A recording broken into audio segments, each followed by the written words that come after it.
Looking at the Korg Minilogue, it's a beautiful synth, but it's not to be confused with the Monologue. It's maybe baby brother or baby sister. Like it feels like it is built off the Radius, and it is a low, slow, long loading time. But here we can see there are a lot of great differences. Obviously, the Monologue is a mono synth, but this is a poly, and it's got many different voice modes where we can use arpeggiation, we can use chords, and a whole bunch of stuff. But the best part about it is it's really a super accessible analog synth where you can do so much tweaking on the fly and really get to rich sounds and pull out a lot of noise. I love it.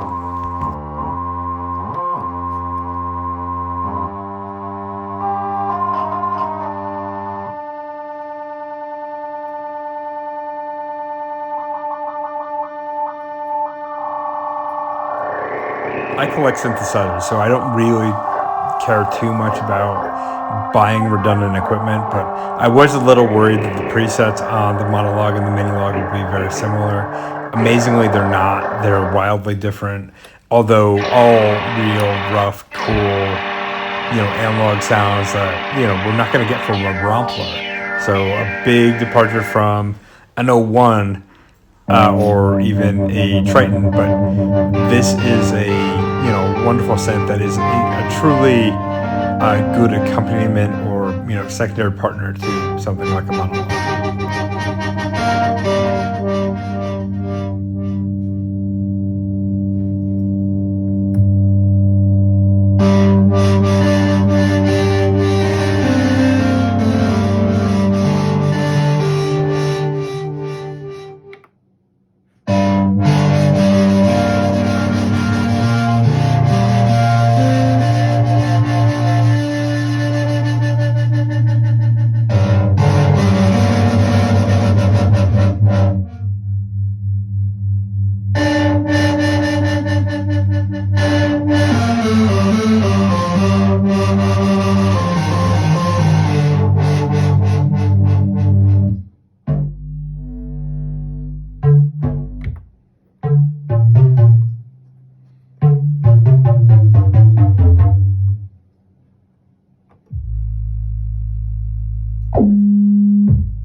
One feature that's really great from the voices on the Minilogue is the arpeggiation. You can change the types of arpeggiation, but really it fits so nicely with the grindy analog sounds you can come up with.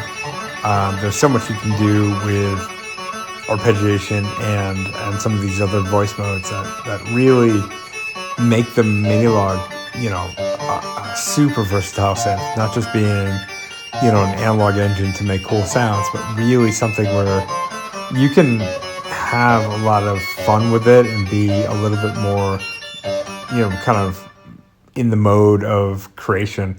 The synthesizer here is not quite as good as that on the Monologue, and I would say that the one on the Monologue is like best in breed for ease of use. But everything here is still very intuitive. It's so much fun to play with this keyboard. I have had it for about 12 hours, and I, just look for time to keep playing with it.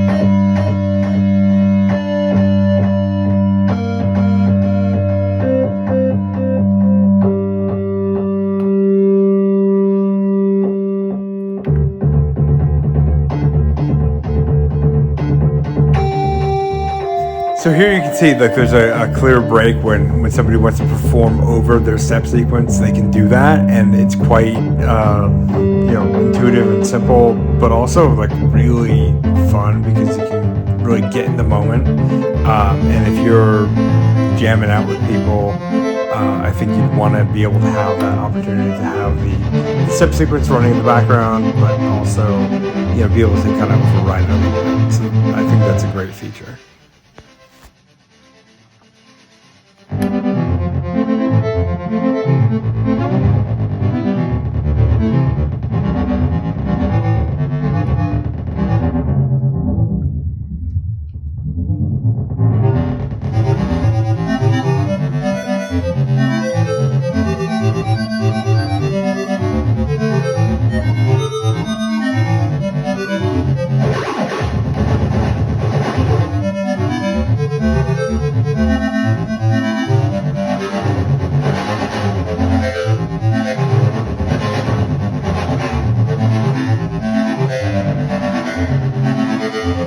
So I hope you're getting the point that this synthesizer is very, very easy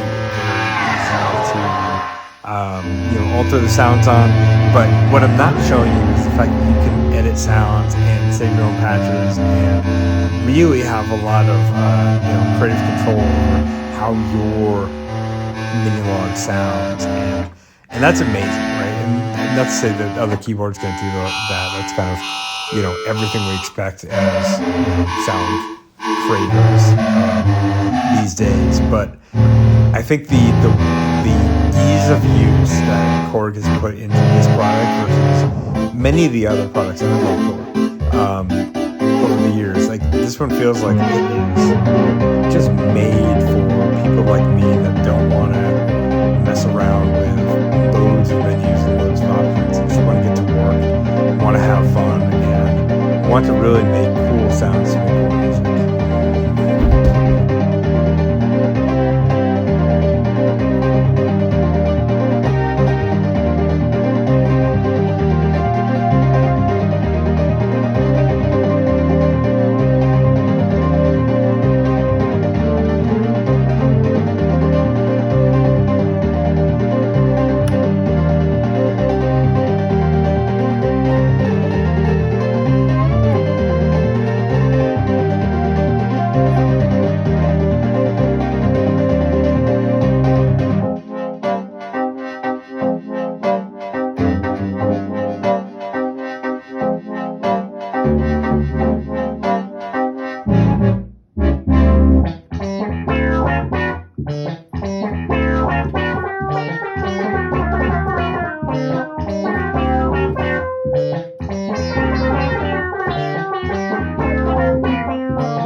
Okay, not sure what I'm doing here. This is really not my style of music, and definitely not the way I approach things. I'm just way too happy for my type of music. But probably it's that the fact that this keyboard is so intoxicating and enjoyable to play with that I'm actually, playing music that sounds positive.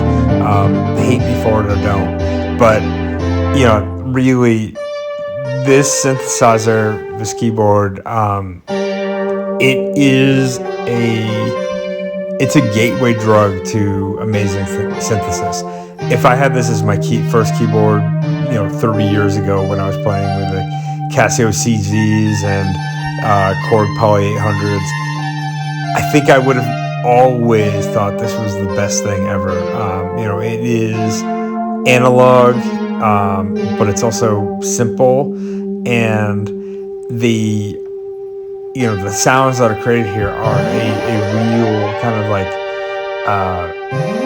endpoint of a huge amount of years of Korg investing in great sound design, coming from obviously from the MS-20 and all the early years going through the Wampler era, but really from like the MS-20 to the Radius to what they did even with the Microkorg. Like, you're getting so much great quality sound here, and I can't say enough about like that part of it.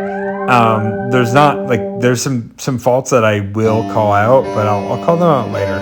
I'm gonna compare this to the Minilogue and probably do like a Minilogue jam off with some other synthesizers in the mix, because like I think there's just so much fun we can have here. But I really do love this synth, and if you were to buy one synthesizer today, you know, I bought this for like $300. Finding one of these on the used market is probably your best bet. It's definitely like, as long as you know enough about like how to use a keyboard, this is probably going to give you everything you need to know to really be an excellent keyboardist, and you know, you can graduate to more fancy things or not. Honestly,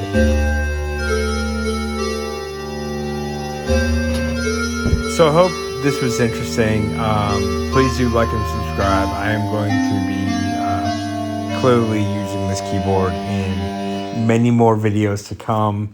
I have a whole bunch more equipment to be showing off that I've found lately. So yeah, let's keep in touch, and I hope you enjoyed it. If you didn't, tell me that too. Thanks. Bye.